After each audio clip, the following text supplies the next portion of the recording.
সে কখন বউটাকে পাঠালাম, ঘরের দেশি মুরগিটা এখন ডিম দিচ্ছে, তা মানুষটার শরীরটা একটু খারাপ আছে, খাক, পাঠালাম। সে মনে হয় কাকির সঙ্গে মনে হয় এখন গল্পে ভেজে গেছে।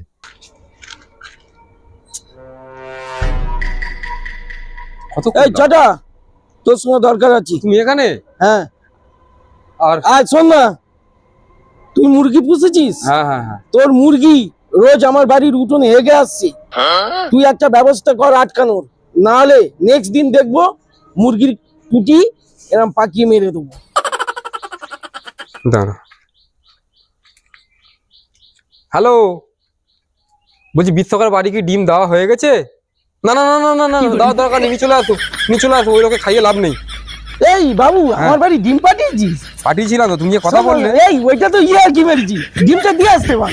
আমি একটু ইয়ার্কি মারি জানিস তুই? দিশি ডিম অনেকদিন খাইনি। থাক থাক, দিয়ে আসতে আচ্ছা পার। দিয়ে আসো, দিয়ে আসো। তুই ইয়ার্কি বুঝিস না? সত্যি করে বলছো? না না, তোর সঙ্গে আমার কি সেই সম্পর্ক?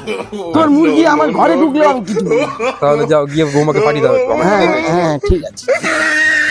ভাগ্যিস ডিম খাওয়া হবে।